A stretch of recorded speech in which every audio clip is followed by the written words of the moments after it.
त्या शंकेचे आपण उत्तर दिलं. पुढे विषयामध्ये ब्रह्म आणि जीव यांचं ऐक्य याच्यावरही शंका होती.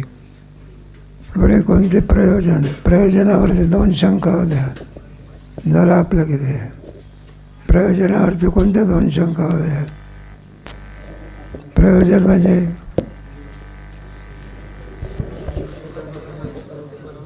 सकल दुःखाची निवृत्ती परमानंद आहे काय. परमानंदाची प्राप्ती त्याचं उत्तर कसं दिलं नाही सांगता येईल. तेव्हा तुझा आत्माच किम स्वरूप आहे असं कोण सांगतंय. वेद सांगतो. आत्मा हाच आनंद रूप आहे. आणि आत्मा हे आपलं काय स्वरूप आहे. वेद सांगते ना आत्मा हे आपलं काय आणि आनंद आहे त्याचं काय. आत्मा म्हणजेच आनंद. आनंद म्हणजे आणावं लागतो की आहेच. तैसा हृदयामध्ये मी प्राप्त आहे का प्राप्त आहे. मग पुन्हा प्राप्ताची प्राप्ती. पहिली शंका. अप्राप्त वस्तूची प्राप्ती होत असते. प्राप्त असलेल्या वस्तूची काय होत नाही. मग प्राप्तच आहे आपल्याला. प्राप्ताची प्राप्ती कशी एक अंशामध्ये सांगितलं. दुसरं कोणता आहे आता घरी जाऊन वाचन येत जाणं. आणि दुसरं नित्य निवृत्तीची निवृत्ती कशी. ब्रह्मस्वरूपाच्या ठिकाणी दुःख आहे का. मग दोरीवरती सर्प वाचला सर्प आहे का. मग दुःख नाही तर दुःखाची निवृत्ती कशी. नित्य निवृत्तीची निवृत्ती. मग तसं सांगायचं. मग काय अधिष्ठान ज्ञानाने भासलेल्या सर्पाची काय होते. तसं अधिष्ठान ज्ञानाने सकळ दुःखाची काय होते. दोन्ही प्राप्ताची प्राप्ती संभवते आणि नित्य निवृत्तीची निवृत्ती काय होते संभवते. म्हणून आमचा मोक्ष कसा आहे योग्य आहे. पहिली शंका. दुसरी ती म्हणाले की जो मोक्ष स्वरूपामध्ये कारणसहित जगन निवृत्ती आणि परमानंद प्राप्ती हे 2 अंश आहेत. आणि नाश म्हणजे अभावरूप. आणि जी परमानंद प्राप्ती आहे ती भावरूप आहे. तर मग हे दोन्ही घटक विरोधी आहेत आणि एकाकाली एका ठिकाणी कसे राहू शकतात. त्यामुळे बरोबर आहे की ऐका. प्राप्ती म्हणजे भाव बरं का. निवृत्ती म्हणजे 2 धर्म विरोधी आहे का नाही. प्रकाश आणि अंधकार काय. एक तर प्रकाश आहे तरी म्हणा खोलीमध्ये नाही तर काय म्हणा. दोन्ही धर्म संभवेल का. मेला तरी म्हणा नाही तर काय म्हणा. नाही म्हणा मेलाही आहे आणि पुन्हा काय आहे. मला अजब सिद्धांत काढला. 2 धर्म एका ठिकाणी राहू शकत. एक तर 5 तरी म्हणा नाही तर काय म्हणा. ऐक नाही म्हणलं आमचा मुलगा 5ही झाला आणि काय झालं. मग भावाभाव हे 2 धर्म एका ठिकाणी संभवू शकत नाही. ब्रह्मानंदाची प्राप्ती भावरूप आणि दुःखाची निवृत्ती आहे का नाही. मग एका ठिकाणी भाव आणि अभाव कसे राहील. मग त्याचं उत्तर कसं दिलं. मग आमचा मोक्ष भावरूपच आहे. दुःखाची जी निवृत्ती आलं का लक्षात आहे. अधिष्ठान ज्ञानाने नसलेल्या दुःखाची काय होते. दोरीच्या ज्ञानाने नसलेल्या सापाची काय होते. खरोखर दोरीवर साप आहे का. कशावरून. दोरीचं ज्ञान झालं तर सर्प गेला कुठे. कुठून आला होता का सर्प. तो दोरीपासून झाला का. आणि दोरीच्या ज्ञानाने काय झाला तो. त्याला म्हणायचं नित्य निवृत्तीची बरं का. निवृत्त होणारा पदार्थ हा अधिष्ठान रूप असतो. म्हणून भावरूप मोक्ष नसून किम स्वरूप आहे? भावरूप आहे. प्रयोजनावरच्या दोन शंका. तरंग काय झाला? संपला. प्रयोजनावरच्या शंका आहे. अरे का विषयावरच्या अधिकारावरच्या शंका होत्या. त्याचप्रमाणे विषयावरच्या शंका पुढे आता जास्त विस्तृतपणे विचार दुसऱ्या तरंगामध्ये सांगायचं आहे. भरपूर सांगणार आहे दुसऱ्या तरंगामध्ये. अलग लक्षामध्ये काही शंका असली तर विचारायचं. मग पुढे रहस्य सांगायचं आहे. मग अधिकारी संभवू शकतो. म्हणा विषयीसुद्धा काय होते संभवू शकतात. मग संबंधही आपोआप लागते. संबंधाचा एवढा काही नाही विचार नाही. फक्त प्रयोजनावरच दोन शंका आहे. प्राप्ताची प्राप्ती कशी, नित्यनिवृत्तीची भावाभावरूप मोक्ष कसा. बाकी फारसं किरकोळ एक शंका आहे थोडी. जे कर्माधिक यज्ञाधिक साधन आहेत, वेद सांगतो त्या साधनाच्या द्वारा लोकांतराची काय होते. आणि तुम्ही त्याला ब्रह्मप्राप्तीचं काय सांगितलं. मग ब्रह्मप्राप्तीचं साधन जर आहे तर लोकांतराची प्राप्ती कशी, कसं उत्तर दिलं.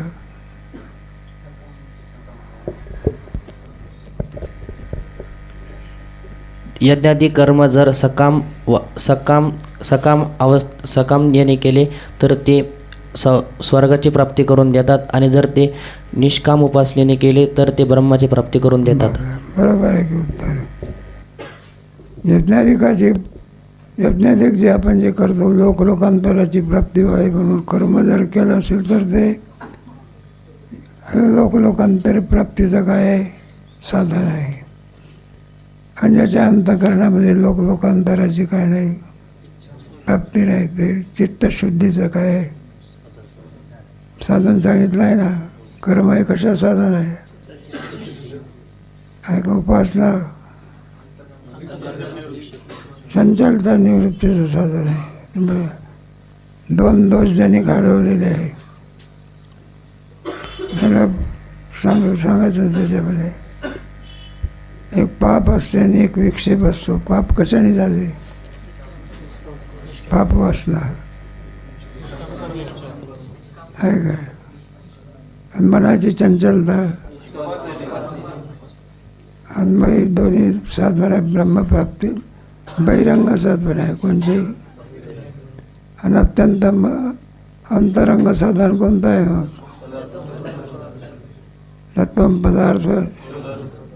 तत्वम पदार्थ शोधन म्हणजे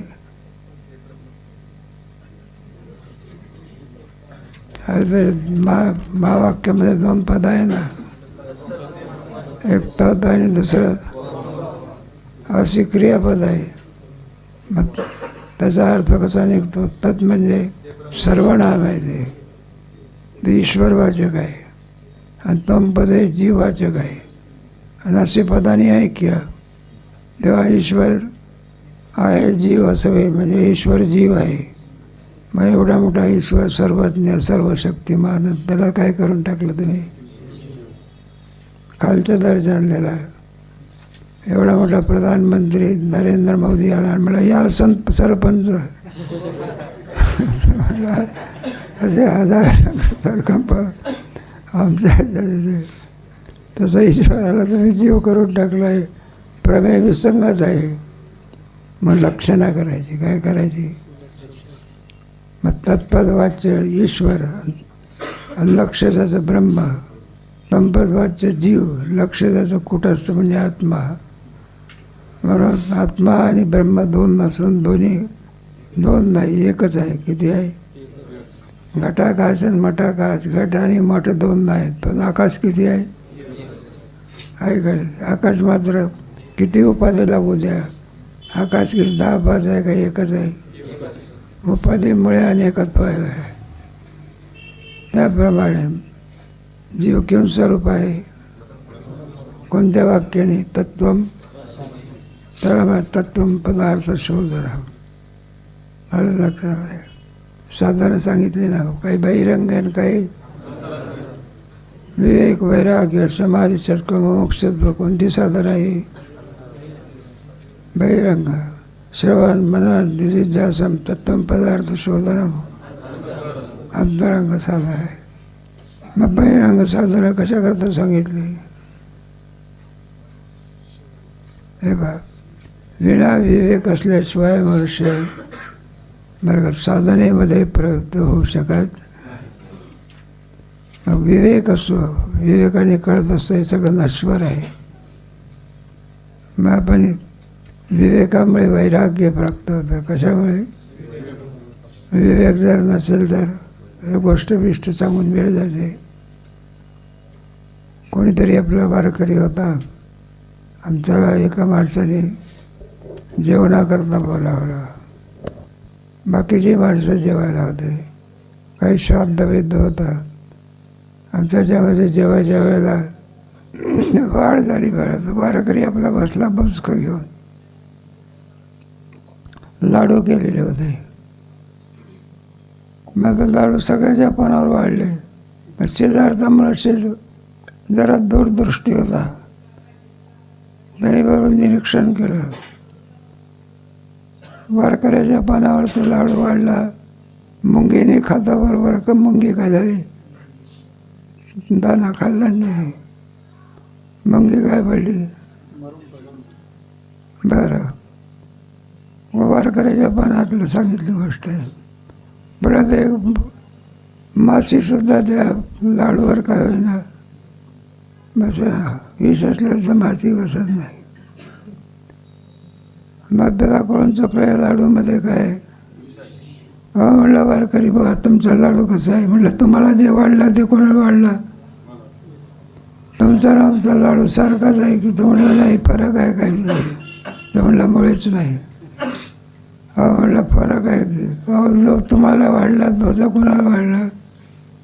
काही फरक नाही. मग त्याला सांगितलं, म्हटलं हे पहा, तुमच्या याच्यावरती माशी बसत नाही, आमच्या याच्यावरती माशी बसते. आणि दुसरं हे बघा, म्हटलं मुंगी. कण खातावर मुंगी काय पडली? वारकरी बाबाला काय कळलं? ह्याच्यात काय लाडू खाल्ला तर इथं जगेल का? राम बोल भाई राम. त्याला काय कळून चुकलं? काय कळून चुकलं? दोष कळला त्याच्यातला. मग वारकरी लाडू खात असतो का बस घेऊन पळायला लागला. हो वारकरी बुवा थांबा थांबा. म्हटलं कशा करता थांबा? तुमच्याकरता पोशाख केलेला आहे, फेटा बिटा आणला आहे. म्हटलं कपडा आणला आहे. म्हटलं काय कपड्यात गुंडाळून मसनात न्यायचा आहे. वारकरी पळाला. म्हणलं देवाचे पाय धरले. म्हटलं देवा वाचून आलो. हे ज्ञान कोणामुळे झालं? विवेक आहे. म्हणून विवेकाची काय विवेकाशिवाय वैराग्य होऊ शकत. म्हणजे परमार्थाकडे प्रवृत्त लोक होतात. कशामुळे होतात? विवेक कुठे आहे? खुशाल माणसं संसारात काय असतात? दंग असतात. मरेपर्यंत काय करतात? संसारच राहतात. त्यांना परमार्थ नावाची वस्तू काय नसते. मग संत समागमे धरावी करावी तातडी. मग संतांच्या संगती नाशिवंत देह नायुष्य का तो काळ. हे विवेकामुळे काढतो. म्हणून ब्रह्मज्ञान प्राप्तीचं विवेक काय साधन आहे. विवेकामुळे वैराग्य होते. आता वारकरी लाडू खातो विषय राहिली रससोय जेवणाला जाईल तरी तो ताटाची सांडवणी जाय. त्याप्रमाणे विवेक असेल. थोडाफार विचार आहे म्हटलं तुम्ही ताने नाही तर कुठं विद्यार्थी वर्ग कुठं येत असतो का? मग विवेकामुळे मनुष्य परमार्थात प्रवृत्त होतो. आणि विवेक हा का पुढे आहे की तुम्हाला? विवेकामुळेच वैराग्य होत असते. एकदा माझं आता कळून चुकलं, चला याच्यामध्ये विष आहे, मग माझा डोका तो वैराग्य आहे की नाही? आता विषयाचा काय? त्याग आहे. जे लेखणे सकळ मनोळे चिंते चरण. मग विवेक व्याजके काय पाहिजे? मग वैराग्य. आणि समाधी षटकं म्हणजे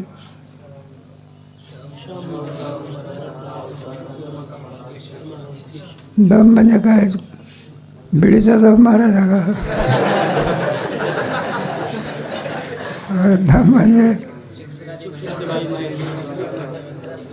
काय काय? अंतःकरणाचा निग्रह करणं याला दम म्हणायचा. वासनेचा निग्रह करणं त्याला दम म्हणायचं. आणि इंद्रियांचा निग्रह करणं त्याला काय म्हणायचं?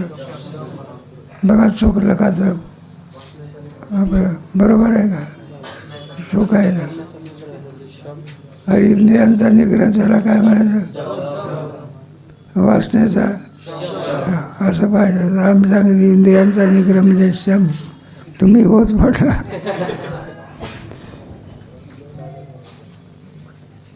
बरं लक्षात. तेव्हा आपण आता शंकेसहित सोडवला तर आहे ना. शंका समजलेली असेल तर विचारा की तुम्ही पुन्हा. 2 शंका आहे ना. एक प्राप्ताची प्राप्ती कशी आणि दुसरी भावरूप मोक्ष कसा. उद्या सांगता आलं पाहिजे. वाचा.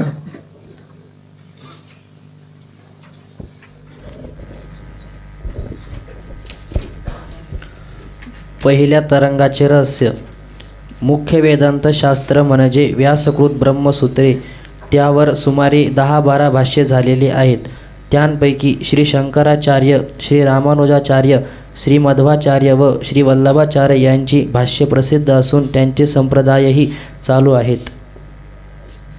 कोणाचे? आपलं बरं आहे मराठीमध्ये आहे.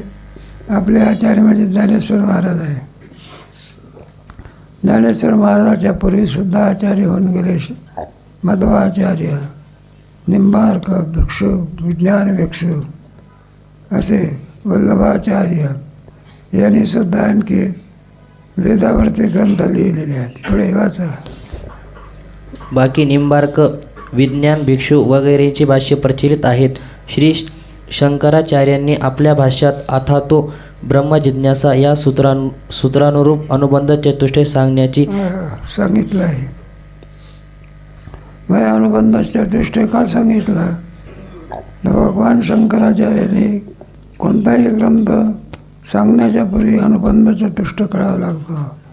अधिकारी कळालं नाही, विषय कळाला नाही, प्रयोजन कळालं नाही, मनुष्य त्याच्यामध्ये प्रवृत्त होऊ शकत. कोणी मनुष्य कलेक्टरचा फॉर्म भरतो का? त्याला कोण लागतो आधी?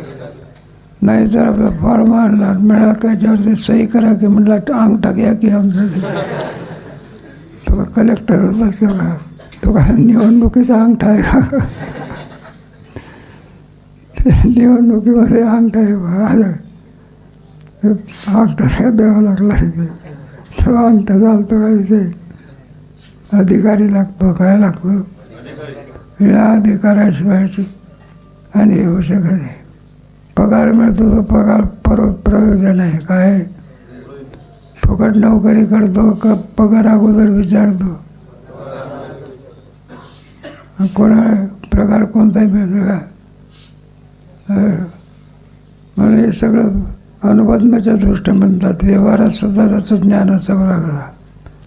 तसं परमार्थामध्ये कोणी कोणाचा अधिकार. एखाद्याने म्हटलं मी समाधी लावतो, आपला बसला आणि डोळे बिळे आपलं केले, समाधीच्या ऐवजी सोपत घ्यायला लागला.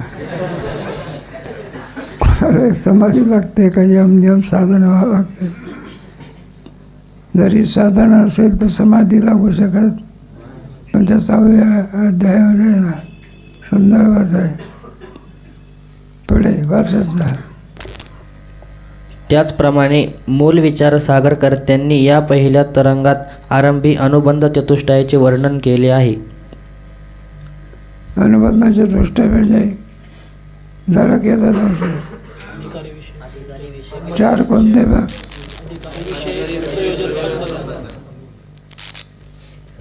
बरोबर आहे की उत्तर. आता विभागून गेलं तुम्हाला प्रयोजन कशाला म्हणतात, विषय कोणाला म्हणतात, त्याच्यावर शंका आहे. पुढे वाचा. अनुबंध चतुष्टय वर्णन करतेवेळी आधी कार्याचे लक्षण सांगतानाच ज्ञानसाधनांचाही विचार केला आहे. पण ज्ञान साधनातली ऐकून एक पुन्हा 8 साधनं सांगितले तुम्हाला. विवेक, वैराग्य, समाधी, षटका आणि मोक्षत्व. श्रवण, मनन, निधिध्यासन. किती झाले? आणखी सांगितले ना. यज्ञ, कर्म आणि उपासना ही साधना सुद्धा आहे. कारण यज्ञाधिक कर्म न केलं तर चित्ताची काय होत नाही. मलिन चित्त पाप वासना होत असेल तर पाठाला येत नाही. तमाशाला गेल्याशिवाय पाप वासना. कोणती वासना? तमाशाला जरा म्हणजे काय आहे, विकत पाप घेणं आहे, पैसे देऊन पाप घेणं आहे. तमाशामध्ये काय फोकाट दाखवून प्रवेश भेटते का? काय द्यावं लागते? पैसा. आणि ती बाई दिसली पाहिजे म्हणून उंच उंच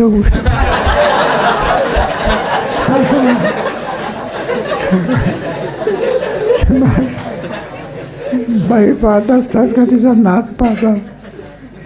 नाच पाहतात. माणसाने का नाच पाहायचा असतो का? अरे डोळे कशा करतात तिथे? रूप पाहता सुख झाले. आणि त्या डोळ्याचा उपयोग कसा करायचा का? डोळ्याचा उपयोग कसा केला पाहिजे? नाही का अभंग ऐकण्यामध्ये का लावणे ऐकण्यामध्ये नाही का? जाऊ द्या. चाललं तर अनुबंध चालत चालले होते. श्रवण, मनन, निधिध्यासन आणि ज्ञान साधनामध्ये येतात. 8 ज्ञान साधन आहे. तर आणखी पुढं क्रमे त्याचा विचार केलेला आहे. तो नंतर बघू पुढे. या रहस्यात प्रथम प्रतिज्ञेप्रमाणे सर्व अनुबंध सांगून नंतर अधिकाऱ्यांचे कर्तव्य म्हणून ज्ञानसाधनांचा विचार केला आहे. अगोदर अनुबंध सांगितलं आणि पुढे साधनाचा काय केला? विवेक म्हणजे काय, वैराग्य म्हणजे काय, समाधी षटक म्हणजे काय, याचा श्रवण म्हणजे काय, निधिध्यासन म्हणजे काय, तत्त्वम पदार्थ शोधन म्हणजे काय, या साधनाचा काय केलं? मग विचार केला, त्याच्या व्याख्या सांगितल्या. तुम्हाला आल्या पाहिजे. निधिध्यासन कशाला म्हणतात? अनात्म.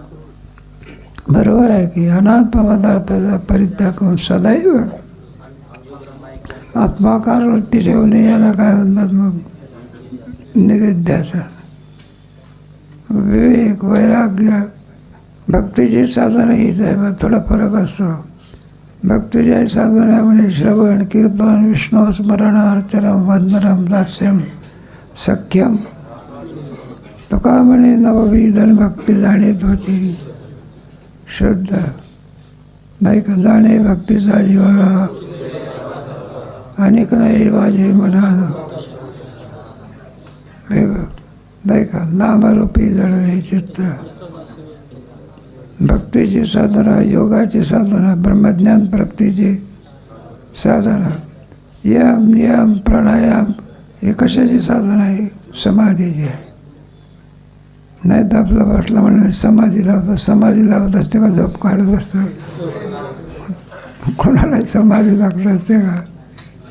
त्याच्याकरता यम नियम, आसन, प्राणायाम, प्रत्याहार, धारणा, ध्यान. पुढे आहे की तुम्हाला 7व्या तरंगामध्ये सांगू तुम्हाला अधिक विषय. पुढे अनुबंध वर्णनापेक्षा मोक्ष स्वरूपाबद्दल 2 प्रकाराने जास्त वर्णन केले आहे. तत्व सांगणार आहे की तुम्हाला, वाचा. जीव ब्रह्मरूप आहेच, त्यास पुनः ब्रह्माची प्राप्ती आणि आत्मस्वरूपाचे ठिकाणी संसार केव्हाही नाहीच, म्हणजे नित्य निवृत्त आहे. हे पहा, जीव ब्रह्म ऐक्यता तुमच्या ह्याच्यामध्ये सांगितलं, म्हणलं ती संभवू शकत नाही. कशा प्रकारे संभवू शकत नाही? आनंदाची प्राप्ती पुढे नित्य निवृत्तीची संभवू शकत नाही. का संभवू शकत नाही? आत्मा आणावं लागतो की आपलं स्वरूपच आहे का रे? एक माझ्या मुलगा आपला अरे का रे अरे बोडका कसा कायला नाही म्हणलं, बाबा टोपी काय झाली घरी विसरली, बरोबर आहे, टोपी काय होत असते, विसरत असते. नाही म्हणलं डोकंही विसरून आलं. अरे डोकं विसरून येत असते का? त्याप्रमाणे आत्मा विसरत असतो का? मग आत्मा काय आणावं लागतो का प्राप्तच आहे? तो आत्मा काय दुःख रूप आहे का आनंद रूप आहे? मग आनंद आणावा लागतो का प्राप्तच आहे? मग पुन्हा प्राप्ताची प्राप्ती, पुन्हा आत्म्याची प्राप्ती कशी? एक तिथं दुःख आहे का कोणत्याही प्रकारे? दुःख नाहीच, मुळामध्ये नसलेल्या दुःखाची निवृत्ती अशी शंका आहे. तिचं उत्तर दिलं आहे माझा. त्याचे पुनः निवृत्तीरूप मोक्ष हे प्रयोजन आहे असे म्हणता येणार नाही. या शंकेचे दृष्टांतपूर्वक समाधान सांगितले आहे. दृष्टांतपूर्वक काय सांगितलं आहे? दृष्टांत आपला तो कंकणाचा घेतलेला आहे ना. एका बाईच्या हातामध्ये कंकण असायचं आणि तिने काय केलं, काही स्नानाला बसली असेल, हातातलं कंकण असं बाजूला काय केलं, काढून ठेवलं बा. आणि पुढे स्नान झाल्यानंतर तिला सवय ती आता म्हटलं कंकण बघायला लागले. ते कंकण काय होईना दिस, हातातलं कंकण दिसत कुठंतरी ठेवलं होतं तिने बाजूला. नेहमी सवय कोणची हातामध्येच ठेवण्याची, आणि चुकून बाजूला ठेवलं. आणि ती घाबरली, बघा कंकण काही दिसेना. म्हणलं आपला पती आहे तो रावजी धसाड आहे, हाणल्याशिवाय राहणार. घाबरायला लागेल. त्रस्त बाई आली, म्हणलं का बरं तुमची अशी अवस्था झाली? ती म्हणले आमचं कंकण काय झालं, हरवलं. मग तिने विचार केला, म्हणलं कसं होतं, काय होतं? मग त्या येणाऱ्या बाईला ते कंकण लांबून दिसलं. मग तिने सांगितलं कंकण आहे. कोणतं ज्ञान? बरं का? तिला वाटलं हे हिच्या जवळ असेल म्हणून असा हात गेला. म्हणलं इकडे हात नाही, इकडे करा घ्यायचा हात. मग तिला कंकण काय झालं, प्राप्त झाला. मग ती काय म्हणते, त्या बाई तुझ्या कृपेमुळे आम्हाला कंकण काय झालं, हरवला होता का? पण प्राप्तीचा काय झाला? यालाच बघायचं, प्राप्ताची. त्यात मुख्य वर्म हे आहे की कोणासही प्राप्त असलेल्या किंवा निवृत्त असलेल्या पदार्थाविषयीच प्राप्त झाल्याचा किंवा निवृत्त झाल्याचा जो व्यवहार दिसतो तो मध्यंतरी भ्रांतीचा स्वीकार केल्याशिवाय दिसत नाही. हा जो व्यवहार तो प्राप्ताच्या प्राप्तीचा, नित्य निवृत्तीच्या निवृत्तीचा मध्यंतरी भ्रम असतो. आणि तो भ्रम निवृत्त होत असतो. आणि प्राप्ताच्या प्राप्तीचा काय होतं बघ, तेव्हा आपल्याला भ्रम झालेला असतो ना, नाही का? ते तुमचं कंकणाचा बाईला काय झाला, आपलं कंकण हरवलं असं तिला भ्रम झाला. तरच त्या बाईने कंकण आणून दिलं, काय त्याची ओळख करून दे. मग श्रीगुरु काय आत्मा आणून देतात का असलेल्या आत्म्याची ओळख करून देतात. मग भ्रमाची निवृत्ती होते. कशाची? मध्यंतरी आपल्याला भ्रम आहे ना, भ्रांती निवृत्त झाली जनना दिसे. पुढे एकदा कारकून कानावर लेखणी ठेवून भ्रमाने पुनः ती रुमालात नळकांड्यात पाहत असतो. नंतर सहज कानास हात लावून पाहतो, तो लेखणी मिळाली असे म्हणतो. कोणीतरी मनुष्य आपला काही लिहत होता आणि चुकून लेखणी कुठे ठेवली, थोडा एक तास गेला तर पुन्हा लिहायला लागला. लेखणी काही दिसेना. इकडे लेखणी कुठं आहे, पाहतो कुठे. एक ग्रस्त होता बघा, खोलीमध्ये शिवायला लागला आपलं धोत्र. सुई केवढी असते, मितभर असते का, आणि ती खोलीमध्ये सुई हरवली. अंधार पडला. मग आता हरवली आहे, तिला पाहिली पाहिजे ना. म्हणतो म्हातारा ती सुई पाहण्याकरता सडकेवर उजेड होता, लाईट चालू होता.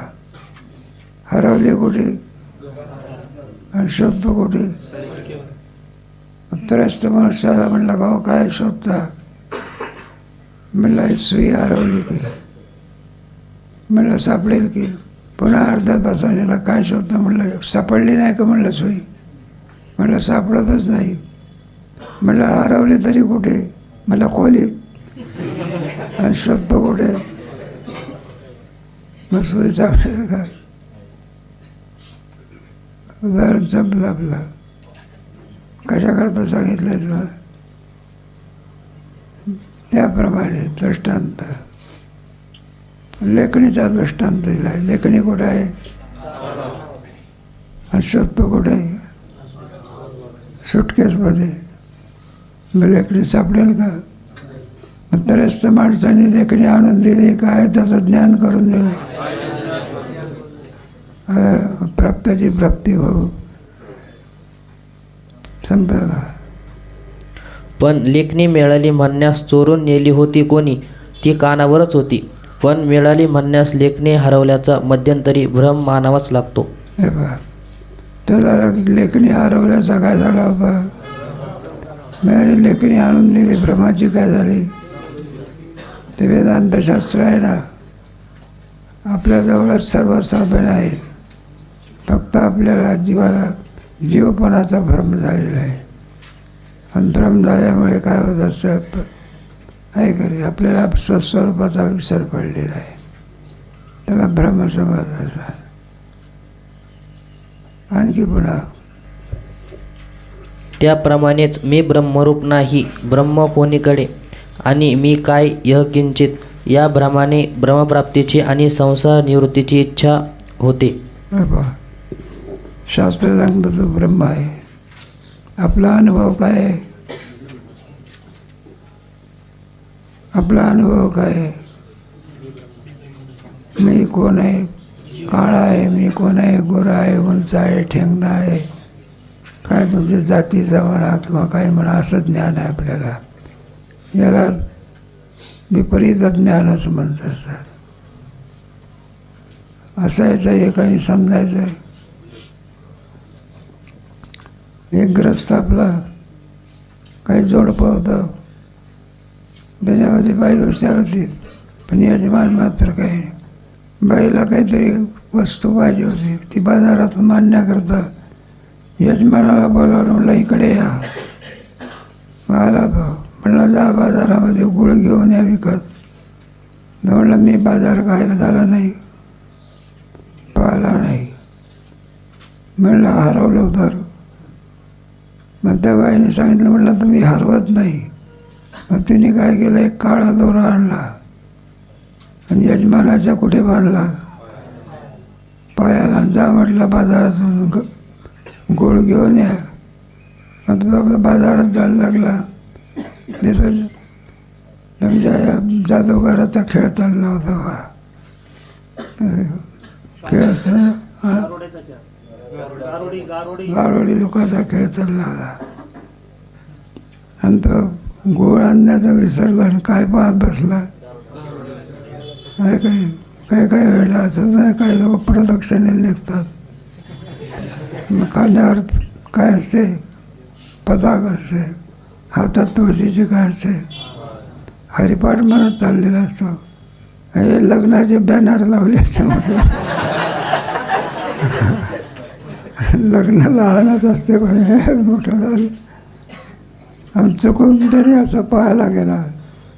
त्याच्याने बॅनरमध्ये पाहिलं बघा, तिथंच थांबला घेतो आहे का नाही.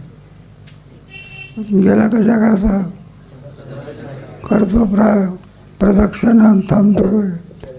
तसा गेला कुठं होता गुळा न्यायला आणि ते गारुड्याचा खेळ पाहत बसला. मग खेळ संपला. गारुड्याजवळ काय होता आणि तो नाग हातात घेतला त्याने आणि भीक मागायला लागला.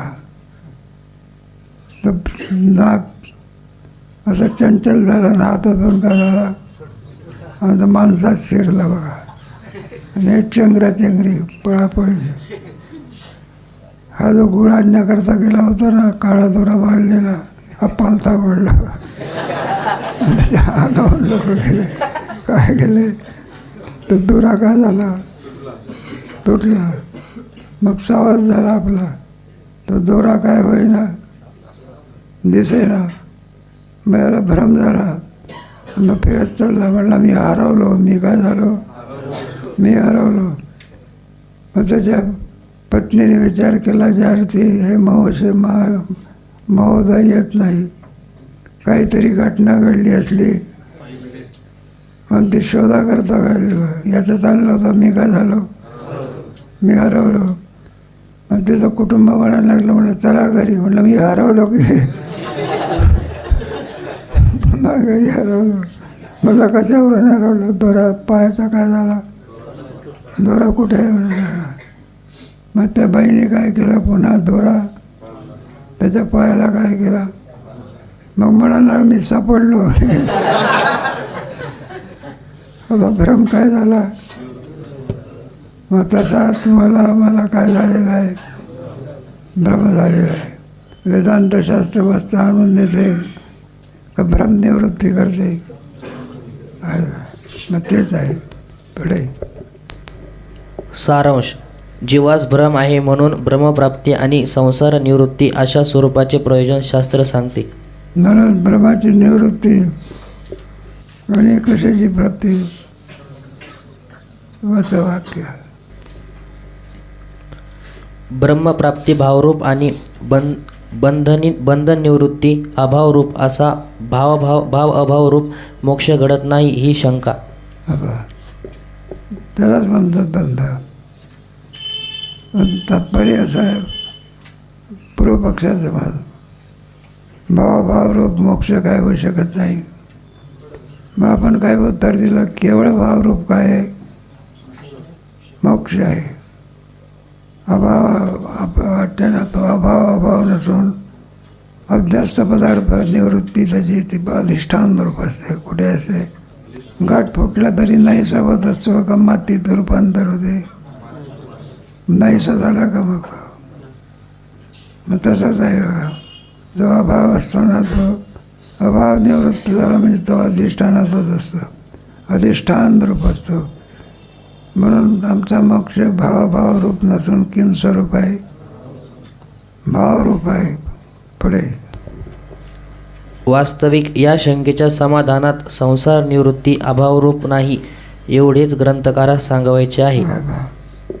मग संसाराची जी निवृत्ती होत असते दुःखाची निवृत्ती होत असते ती अभावरूप नसून कशी आहे. कारण ते दुःखाचं आहे त्याला अध्यस्थाचं म्हणतात. अजून तुम्हाला कळणार नाही.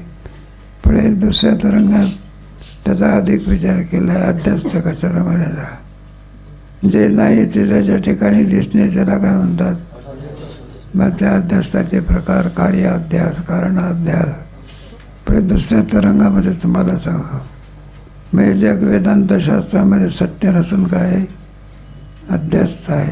पुढे एकाएकी कळणार नाही. विचारसागरांना प्रारंभी कळत नाही. पुढे 2-3 तरंग झाले म्हणजे मग बरं का न विचारताना सांगत असतो. विचारण्याची काय नाही.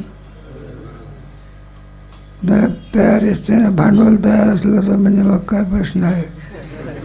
भांडवलात उणीव असेल तर एखाद्या कीर्तनकाराचं भांडवल भरपूर असते. 2 तास गेले तरी संपत नाही. लोकांना म्हणावं लागत असते महाराज अजून म्हणलं माझा भावार्थच व्हायचा आहे. आणि ज्याचं भांडवल कमी असते तो लवकरच आपला जय विठ्ठल करतो. जाऊ द्या पुढे. मिथ्या पदार्थांचा नाश अभावरूप नसतो. रज्जूच्या ठिकाणी सर्प मिथ्या आहे, त्याचा नाश अन्य कोणत्याही रूपात न होता भ्रांती नाशानंतर रज्जूरूप होतो. म्हणजे दोरीवरचा सर्प, कुठला सर्प? मग दोरीच्या ज्ञानाने कुठे जात असतो का तो? खरा सर्प असला तर तो थांबत असतो का तिथं? मग सर्प कुठला? दोरीवरचा. दोरीवरचा सर्प कुठे हालचाल करतो का? तो तुमच्या मनात आहे. पुढे सांगू तुम्हाला, दोरीवर सुद्धा नाही, तुमच्या कल्पनेत आहे. कल्पना मात्र मी जगात पुढे सांगू तुम्हाला, कर्म आहे. कल्पनावाद म्हणतात त्याला. पुढे वाचा. म्हणजे कल्पित पदार्थांचा नाश अधिष्ठान रूपच असतो, म्हणून मोक्ष केवळ भावरूपच आहे. कारण भासलेला सर्प किंवा भासलेलं दुःख हे कल्पित आहे. तुमच्या गीतेमध्ये 9 अध्याय न चमत्स्थानी भूतानी पश्चिमे मृत पडण्याच्या भूत असतो ममा कल्पनारूपे भ्रमशयन कल्पनेचे होय. पुढे थोडं कठीण आहे सांगायला, 1-2 तरंग होऊ द्या मग तुम्हाला समजेल. आमचा मोक्ष भावभाव रूप नसून किम स्वरूप आहे. पुढे संपलं का? या 2 गोष्टी अनुबंधापेक्षा जास्त आहेत. नवीन वाचणारास आरंभीच या समजणे कठीण आहे, पण मुख्य सिद्धांताचे सुतोवाच ग्रंथकारांनी करून ठेवले आहे इतकेच. याप्रमाणे या तरंगात अनुबंध चतुष्टय व वर दाखविले 2 विषय एवढेच प्रतिपादन केले आहे. अनुबंध चतुष्ट सांगितलं आणि 2 शंका सांगितल्या प्रयोजनाविषयी. अनुबंध चतुष्टामध्ये अधिकारी, विषय, प्रयोजन आणि पुढे आहे ना तुमचे अधिकारी, पुढे विषय, पुढे आणि पुढे संबंध. तरंग काय झाला? संपला. पुढे दुसऱ्या तरंगामध्ये अधिकारावर शंका, विषयावर शंका, प्रयोजनावर शंका भरपूर. त्याचा विचार कधी करू? मी तेच थांबा.